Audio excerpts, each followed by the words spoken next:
Did this man really just walk in here looking like that? Alyssa's voice carried across the whole shop, chin tilted up, eyes already deciding. Can I help you? Not a question. A dare. A coffee, please. Black. And a banana, if you've got one. Alyssa didn't move for a second, just looked him over, the hat, the jacket, the boots that had seen better years. She turned to Hannah without lowering her voice.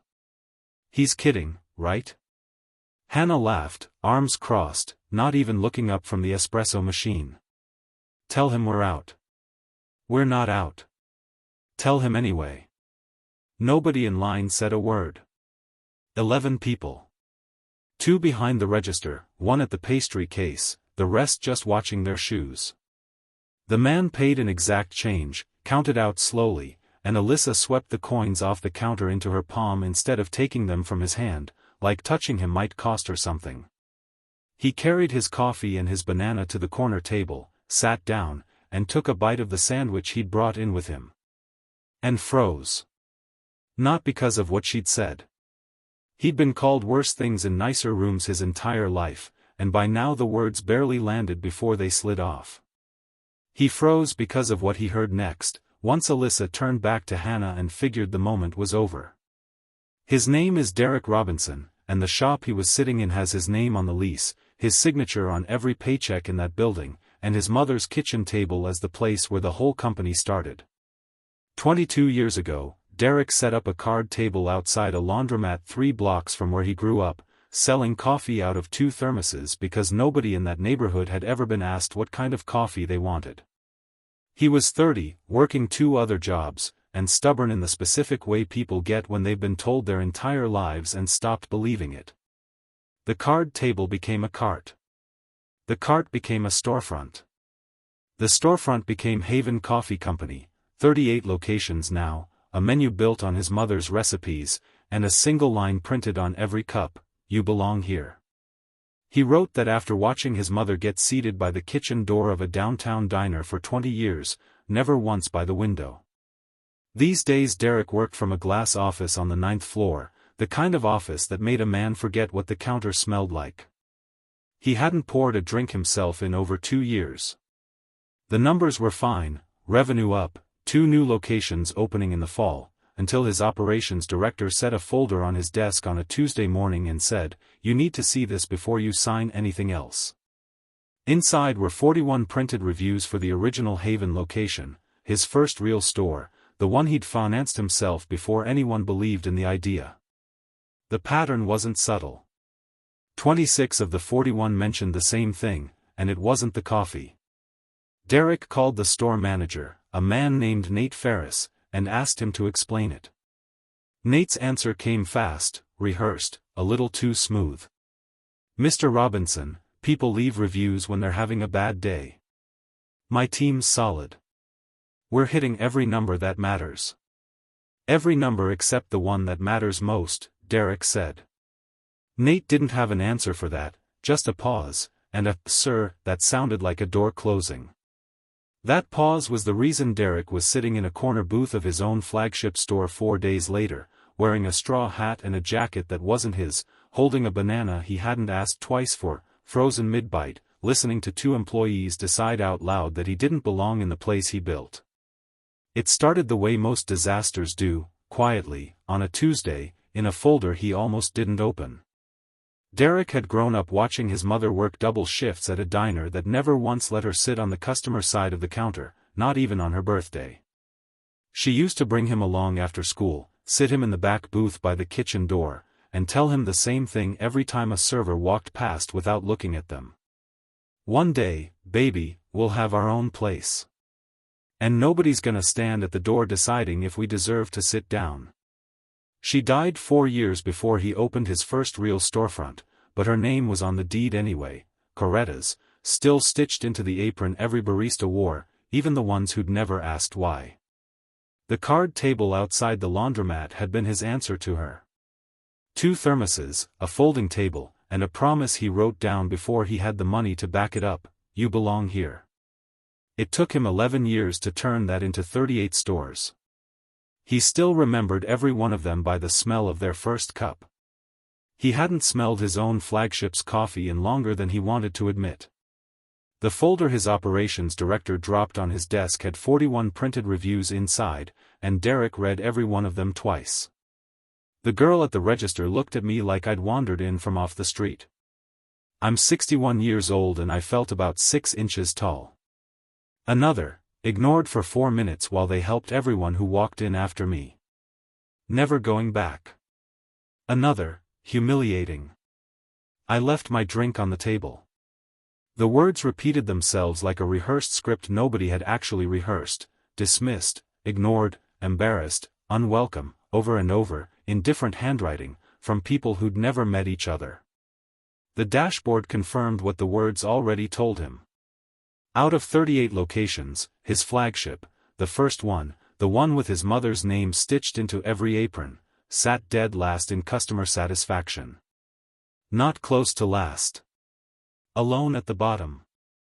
He called Nate Ferris that afternoon. Nate's voice came back smooth, unbothered, a little too fast. Mr. Robinson, honestly, some of this is just people being difficult. We're hitting every sales number that matters. Every number except the one on this dashboard. A pause.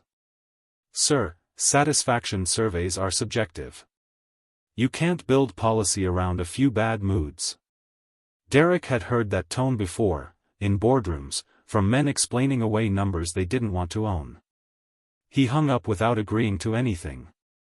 If Nate wasn't going to tell him the truth, Derek decided, he'd go find it himself. The night before, Derek laid 3 things on his bed like evidence: a straw hat he hadn't worn since a vacation he barely remembered, a black canvas jacket he'd bought second-hand on a whim years ago and never returned to the closet's front row, and a pair of boots scuffed enough to look lived in without looking desperate. He set his watch, the one his board had gifted him at the 10-year mark, engraved on the back, into the drawer of his nightstand and didn't take it out again. He almost laughed at how strange it felt, dressing down instead of up. Every morning for over a decade had started the same way: tailored shirt, pressed slacks, the quiet armor of a man who'd learned that looking successful was its own kind of protection. Tonight he was doing the opposite. He was dressing to disappear.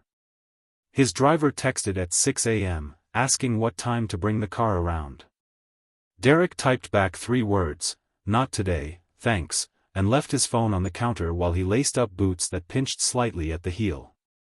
He walked 8 blocks to the nearest bus stop instead, the straw hat low over his eyes, and stood among people who had no idea they were standing next to the man who signed off on 38 leases across 4 states. The bus was crowded. Nobody offered him a seat. Nobody looked at him twice. There was something almost peaceful in that, and something else underneath the peace that he didn't examine too closely, a small, cold recognition of how quickly a man could become invisible just by changing his clothes. He thought about his mother the whole ride. How she used to say some people had to earn the right to be seen, and how he'd built an entire company trying to make sure nobody who worked for him, or walked through his doors, ever had to earn something that basic. He wondered, watching the city blur past the window, whether that promise had quietly stopped applying to the one store where it mattered most. The bus let him off 2 blocks from the flagship. He walked the rest of the way slow, in no hurry, the way a man walks when nobody's waiting on him. The store came into view, the awning he'd picked out the fabric for himself, the windows he used to wipe down personally before the first customers arrived each morning. It looked exactly the same as it always had. That was the strange part.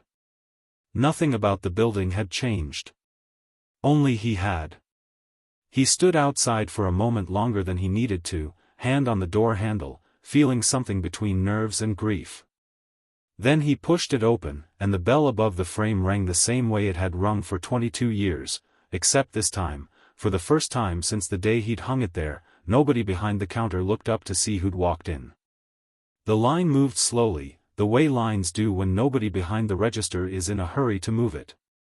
Derek waited his turn behind an elderly couple debating over a pastry, and when they stepped aside with their tray, he stepped up to the counter. Alyssa didn't say hello. She looked at him the way you'd look at something tracked in on someone's shoe. "What can I get you?" she said, not really a question.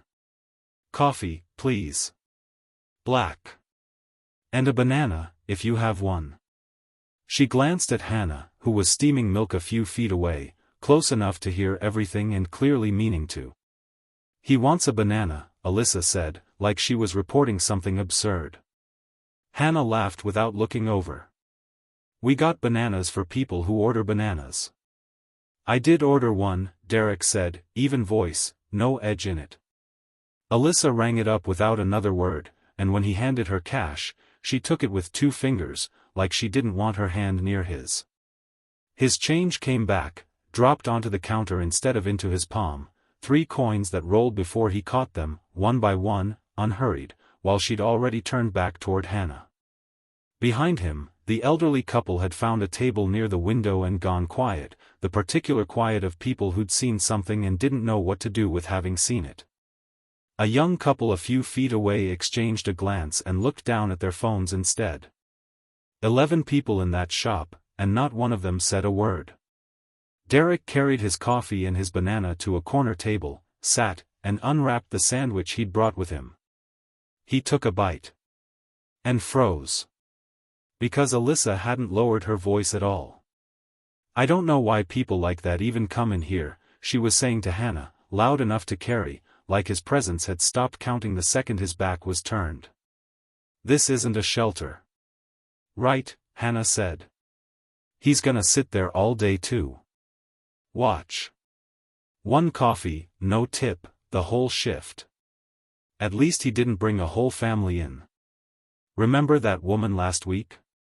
3 kids running around like it's a playground. I told Nate we need to start filtering people out before they even order." Hannah laughed. "We need to protect the vibe. Some people just don't fit the brand." Derek set the sandwich down slow, jaw tight, eyes on the table. This wasn't 2 young women having a rough morning. This was practiced. This was routine, a script they'd clearly run before, on someone else, probably more than once, in a store that had his mother's name stitched into every apron behind that counter.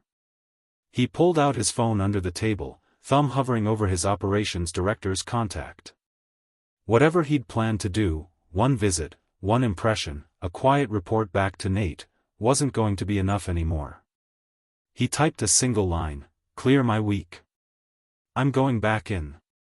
His operations director, a woman named Priya who'd been with him since the 5th store, didn't ask many questions when he called. "I need a cover identity," Derek said. "New transfer, trainee level, from one of the Springs locations. Can you build that in the system by Monday?" There was a pause on the line, then, "You're serious?" "I've never been more serious about anything in this company." "How long?" "A week. Maybe less. Nobody finds out. Not Nate, not corporate, nobody." She built it clean, a name, Marcus Webb, a hire date that lined up with a transfer request, a badge printed with a face close enough to his own that nobody would look twice. Derek trimmed his beard shorter the night before, uneven on purpose, the way a man looks when grooming isn't high on his list of priorities. He picked out a plain gray t-shirt and jeans from a store he hadn't set foot in years, and stood in his bathroom mirror barely recognizing the man staring back. Monday morning, he clocked in as Marcus Webb for the first time, and nobody in that building had any idea the founder of the company was standing behind their own counter, apron on, waiting to be told where the lids were kept. That job fell to Marisol Uemana. She was 27, sharp-eyed, already 3 drinks deep into an order by the time she turned to acknowledge him.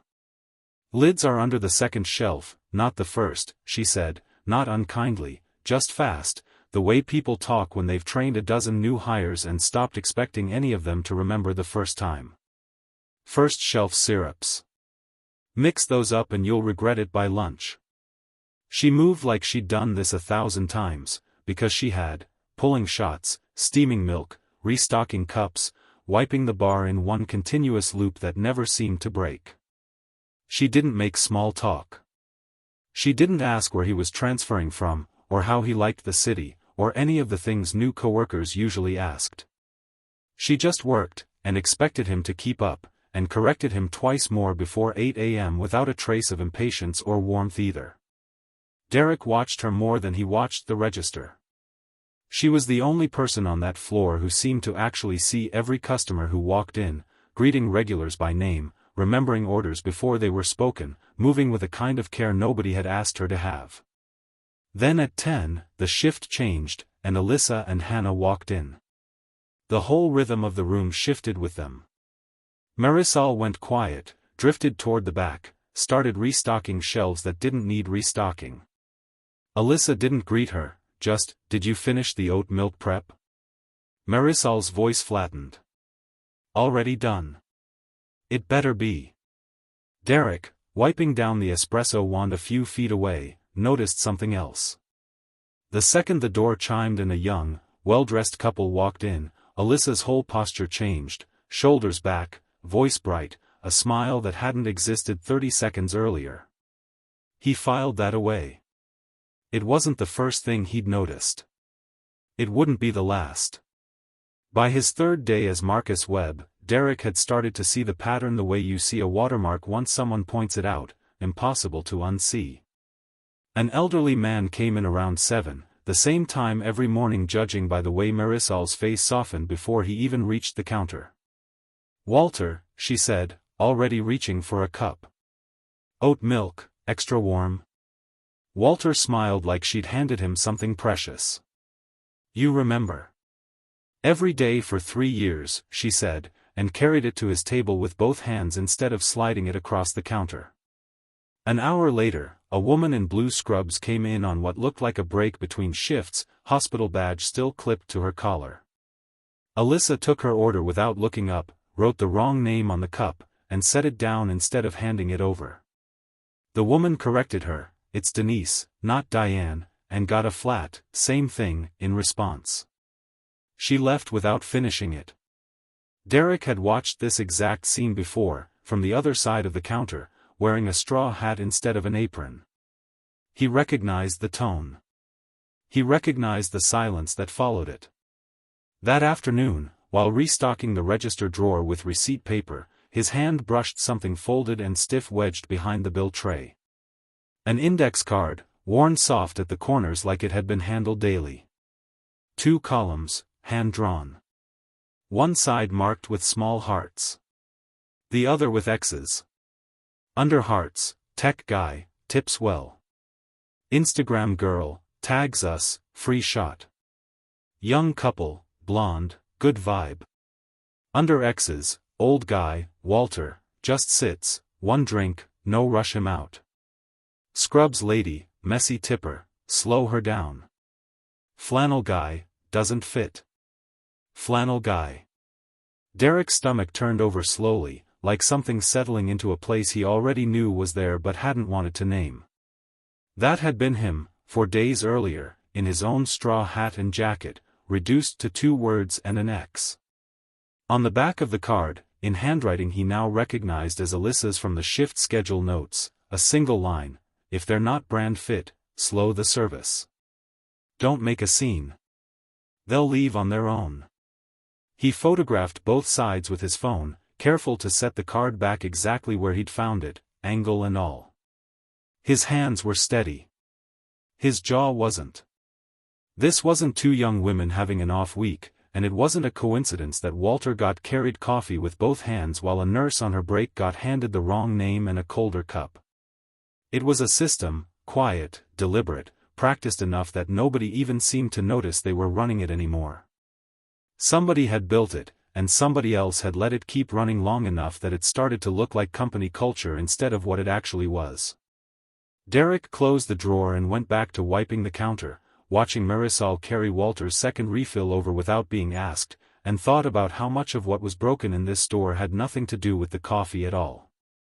The break room smelled like burnt coffee and cardboard, a single table wedged between a supply shelf and a corkboard cluttered with shift notices nobody had updated in months. Derek sat across from Marisol during the afternoon lull, both of them on their 15, and for the first time all week she didn't seem in a hurry to fill the silence with work. She had a small spiral notebook open in front of her, flipping through pages without really looking at them, the way people do when their hands need something to do more than their eyes need something to see. He caught glimpses over the edge, recipes, ratios, notes scribbled in the margins. I need more cinnamon. Try brown sugar instead of white. Too sweet, cut the syrup by half. You do a lot of that? He asked, nodding at the notebook. She shrugged, the same small shrug he'd noticed her give a dozen times already, the kind that tried to make something smaller than it was. Just messing around. Keeps me sane during the day. How long have you been opening? 4 years. Every morning, 5 a.m., since I started. She said it flat, like a fact that had stopped being remarkable to her a long time ago. And training new hires. And doing inventory. I've watched you do half of Alyssa's job for her this week. Another shrug, but her hands stopped moving on the notebook this time. Derek nodded toward it. What's this one? He tapped a page dated the previous August, a drink built around brown butter and maple, 3 revisions crossed out before a final version circled twice. Oh. That's the maple one. The seasonal drink. She said it like it belonged to someone else already. I brought it to Grant, the district manager, last fall. Told him I thought it could work. He said he'd take it to regional if it tested well. She closed the notebook halfway, like she'd already decided the rest wasn't worth telling. It went on the menu 2 months later. Sells like crazy now. I think it's like a third of what this store makes some weeks. Your name on it anywhere? She almost laughed, short and humorless. Grant submitted it as his idea. Regional Innovation, Q3. That's what's in the system. Derek kept his face even, though something cold moved through his chest. That night, back in the cramped office with the door locked, he pulled up the corporate filings on the tablet he'd smuggled in under a stack of napkins. Grant White's quarterly innovation report, Maple Brown Butter Latte, submitted October, Regional Initiative, Developer G. White. He opened the photos he'd taken of Marisol's notebook that same afternoon. The dated entry, the recipe, the revisions, the final version circled, sat 2 full months earlier than Grant's filing. August. Not a coincidence. A pattern, the same shape as everything else he'd found in that store. Someone had been quietly stealing from her for over a year, and she'd stopped expecting anyone to notice. He waited until the store closed and the last car pulled out of the lot before he let himself back into the manager's office, the same cramped room with the squeaking chair and the filing cabinet that hadn't been cleaned out in years. It was almost midnight. Nobody would question a routine audit login at this hour, and nobody would think to check who was actually behind it. He started with the tip records. 12 months of weekly payouts, logged automatically through the register system. Derek pulled the numbers into a spreadsheet and ran the math twice, because the first result didn't seem possible. Alyssa and Hannah's combined weekly tips averaged just over $380. Across every other Haven location, the average for a 2-person front counter was closer to $90. Not a little higher. 4 times higher. Marisol's share told the opposite story. $61 a week a year ago. $14 now. A steady decline, month over month, for 9 straight months, the exact stretch of time Alyssa had been running the front counter. Next he pulled the complaint log, the internal HR file every store kept and almost nobody ever read. 3 formal complaints, all filed by Marisol Uemana over the past 18 months. Complaint 1, Schedule Fairness. Requested rotation into peak shifts. Status, reviewed, no adjustment needed. Current scheduling reflects operational needs. Complaint 2, Tip Distribution. Reported unequal allocation, requested a transparent review. Status, reviewed, tip policy is store-level discretion. No action required. Complaint 3, Recipe Credit. Requested formal recognition for the maple seasonal drink and prior contributions. Status, reviewed, menu development is a regional function. No further action. 3 complaints. 3 dismissals. Same signature at the bottom of every single one, G. White, District Manager. Derek sat back, the chair creaking under him, and opened one last file almost as an afterthought, Alyssa's employee record, the standard paperwork every new hire filled out on day 1. He scrolled past the hire date, the tax forms, until he reached the emergency contact field. Emergency contact, Grant White. Relationship, brother. He read it twice, like the second read might change what it said. It didn't. Everything rearranged itself in his mind at once, the way scattered pieces suddenly resolve into a single picture. Grant hadn't just been careless or overwhelmed with too many stores to manage properly. Grant had been protecting his sister, burying her complaints, ignoring the tip numbers, letting her run the counter however she wanted, because there was no version of accountability that could survive a family sitting on both sides of it. And when Marisol brought him something good, something that actually made the store money, he hadn't just failed to protect her. He'd taken it. Derek closed the laptop and sat in the dark office for a long moment, the hum of the empty store just audible through the wall. This wasn't neglect. It had never been neglect. It was a system, built quietly, protected deliberately, and it had been running undisturbed for over a year because nobody with the power to stop it had any reason to want it stopped. He picked up his phone and called Priya. "I need the conference room Friday morning. Every flagship employee. Legal, HR, all of it." "What did you find?" "Everything," he said. "I found everything." Friday morning, the flagship store stayed closed to customers. 14 folding chairs sat in rows in the back conference room, fluorescent lights humming overhead, the smell of the espresso machine bleeding faintly through the wall. Alyssa sat near the front, phone in hand, visibly annoyed at the mandatory meeting. Hannah sat beside her, chewing gum, whispering something that made Alyssa smirk. Grant White sat with his legs crossed, one arm draped over the empty chair beside him, the posture of a man who assumed whatever this was, it wouldn't touch him. Marisol sat in the back, hands folded, expecting nothing, because nothing was what 4 years here had taught her to expect. At 8 sharp, the door opened. Derek walked in wearing the same straw hat, the same worn black jacket he'd worn all week as Marcus Webb. He walked to the front without notes, without a laptop, just himself, and let the silence sit for a moment before he spoke. "4 days ago, I walked into this store and ordered a coffee and a banana. The 2 women behind that counter decided, before I said a word, that I didn't belong here." He reached up and took off the hat. "My name is Derek Robinson.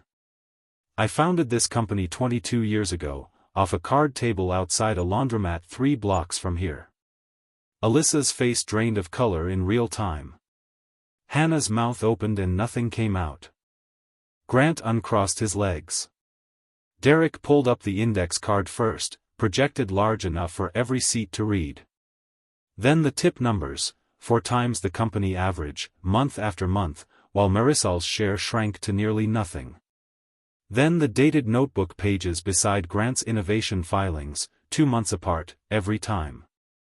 Then the complaint log, 3 dismissals, 1 signature. Then the HR record, emergency contact, Grant White, relationship, brother. Grant's jaw tightened. "I can explain." "I'm not finished," Derek said, voice never rising, which somehow made it worse. He set 3 folders down, one at a time. "Alyssa, Hannah, you're terminated, effective immediately, for running a documented system of customer discrimination and diverting tips that weren't yours to take. Grant, you're terminated for burying formal complaints against your own sister, and for submitting another employee's work as your own, 4 times over." Nobody argued. Grant picked up his folder and walked out without a word. His cologne lingered a few seconds after the door clicked shut. Derek turned to the back row. "Marisol. The maple drink is yours. It goes back on the menu under your name, this week, with 18 months of back pay and full royalty credit going forward. I'd like you to lead recipe development company-wide. Marisol didn't speak right away.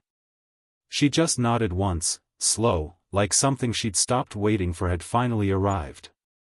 Derek outlined the rest to the room, transparent tip pooling across every location, formal recipe credit protections, a complaint line that reported directly to him, and surprise audits every 90 days, announced to no one. 3 weeks later, Derek sat at the same corner table, ordered the same banana and the same sandwich. Marisol brought it over herself, set it down with both hands. This time, he finished every bite.